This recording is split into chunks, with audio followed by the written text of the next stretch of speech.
Assalamualaikum warahmatullahi wabarakatuh. Kan si wajjin tura abdi komediiti magaalaa Jiddaa irraa jechuudha. Hadda gurbaa Oromoo tokko koronaan qabee magaalaa Jiddaa keessatti nama biyya alaa kana dhufee karaa jalaatiin akkuma nama kamittuu dalagatuuf biyya kana seene koronaan qabamee jira jechuudha. Obboleeyyan kiyyaa koronaan akka addunyaatti yeroo ammaatti babal'atu jira. Namoota saffisaan miidhutti illee jira.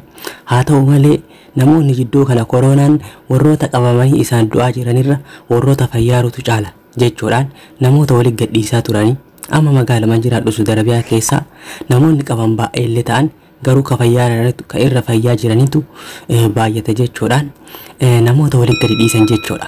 Yeroo tokkoof magaalaa hunda bananii suuqota hunda bananii maxaama hunda bananii hoteela garaagaraa seennee teennee waa nyaachuu eegallee turre jechuudha. Immoo osoo torbeen tokko hin gahin waan kana deebisanii cufan jechuudha. Obboleeyyan kiyya kana jechuun koronaan badaa akka hin jirredha jechuudha. Koronaan hin badaara jedhan malee koronaan badaa hin jiru. Koronaan rabbummaan dawaa isaa fide yookaan kittibaata isaa fide nurraa oofu malee takka warra isaan du'aa jiranirra warra fayyaa jirantu caala jechuudhaan koronaa kana namni baay'een dagatee jira jechuudha. Yeroo duraa dhibee kana yeroo xaaliyaaniin akkasi dhumattu san yeroo nama hafuura qabee onnee kutee nama rifachiisu san yeroo hafuura nama qabee namni hargansuu dhabee tubboodhaan hafuura fudhataa akkasitti miidhamu san viidiyoo garaagaraa yoo ilaalle akka malee rifataa turre akka malee sodaataa turre jechuudha. Yeroo as dhiyoo kanatti immoo namni koronaa dagatee hooma isaatu kaasuu dhiisee ka akkanatti deemuu agarraa jechuudha. Saudi Arabiyaan maaksii akka godhatan dirqamsiiftullee namoota waliin gadi dhiiftullee garuu akkasumatti sa'a 24 hin banna jedhanii haasaa turan. Suutuma suutaan gadhiifne jedhanii haasaa turan. Garuu kana hin goone jechuudha. Kana godhuu dhabe maaliin koronaan hammaachoo isaarraa kan ka'e tajaajila sanuu hanqatanii sa'aatii 24 banuu miti guyyaa walakkaayyuu banuun itti ulfaataa jira jechuudha. Yeroo kanatti namoonni dhumataan jiran namoonni qabamaa jiran jechoo miti. Diinagdeen daaraa ta'urra namni osoo hin dalagin mana ciisee rakkatu irra dalagaa dhumachoo yakka jedhanis karoorfatanii turan. Haa ta'u malee koronaan akkasii bakka kennaaf hin jiru. Namoota daameej godhutti jira jechuudha. Haa qabamu namni kuni koronaan haa qabamu irra caalaan fayyaa jira dhugaadha. Garuu qabamee hangam walitti dabarsee namoota waliin ga'uu deemaa jira. Dhibeen kun nama ajjeesuu illee baatu nama dararuun isaa in ulfaata. Immoo hattaa dhibee biraa qabaatte si ajjeesuus danda'a. Muuxannoo isaa namoonni baay'ee dhagaa jirtan haaluma kanaa hubataa jirtan jechuudha. Hadda gurbaan Oromoo kun ka koronaan qabame yeroo duraa akkuma nama kamitti rifataa ture. Isas eeggataa ture jechuudha. Adaduma oolee buluun wantoonni tokko tokko gurratti yoo nama deddeebi'an yoo irra deddeebi'anii namatti himan gurri seef godhee dagachoo mala. Yookaan waan tokko waan guddaa godhee laaluu dhabaa jechuudha.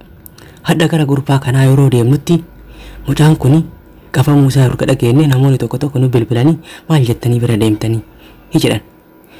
Mucaan kuni akka nama tokkootti hiriyaa ofiitti himate koronaa kanaan qabamuu jechuudha. Garuu namatti nan himin jedhee himate. Obboleeyyan kiyya mootummaan Saudi Arabiyaa amma dura gizee jalqabaa maal jedhaa turan.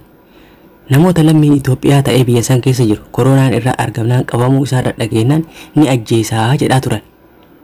Waan akkana haasaa turanii lammii keenya baay'ee rifachiisaa turan.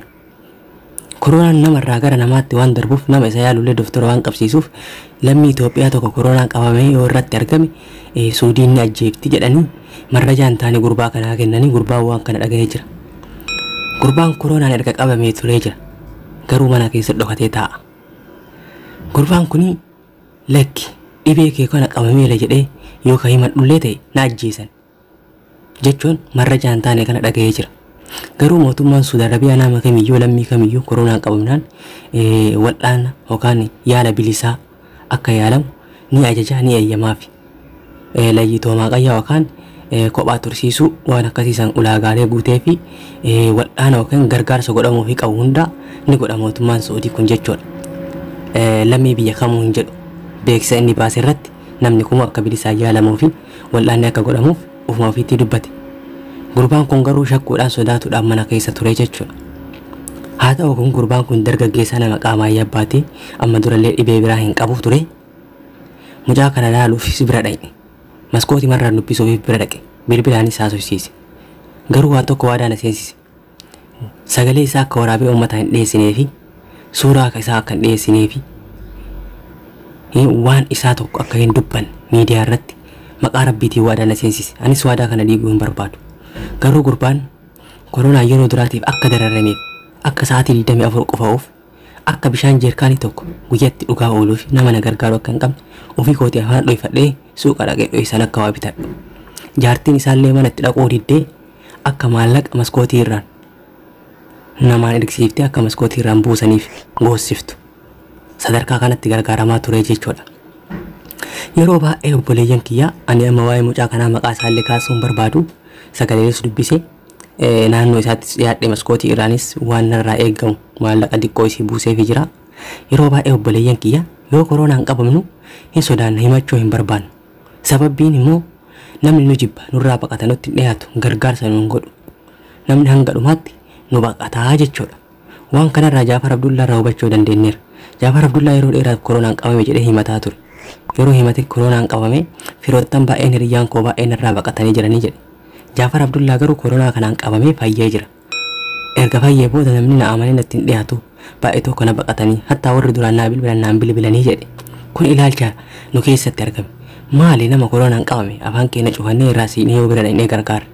Yoo bira dhaqnee dubbisnee jajjabeessine. Social distancing walirraa fageennee eeggannee jechuu hamilee isaatiifis. Dhugaa jedhaa nama Itoophiyaa tokko koronaan qabamee jira jedhanii osoo mana itti cufanii taa'aa jiraate lammiin Itoophiyaa takka dhaqxee hin dubbistu ni sodaatti akka waan utaalee bararee qabatuuti. Kun hamilee nama dhibamuu san cabsuudha onnee nama dhibamuu san cabsuudha jechuudha. Amma gara gurbaatti haa tarruu dhaamsa gurbaan nu dabarsetti. Gurbaan obboleeyyan kiyyaa maqaa ofii waan dho'iseef xiinsammuu yookiin dhiibbaa namarraa itti ga'u waan beekuuf jechuudha. Namni waan isa baqatuuf booda yeroo fayyetti illee waliin jiraatu isaa kana akka namni irraa baqatu beekaaf waan kana dho'isee jechuudha. Obboleeyyan kiyyaa yeroo bira dhaqnee gaafannetti maskootiin irraa siinee bakka inni ciisu gaafannetti maal nuun jedhe ani himachuullee sodaadhee miti ol bahee waan na qunname kanallee liivii waraabee uummata barsiisuu yaadee ture.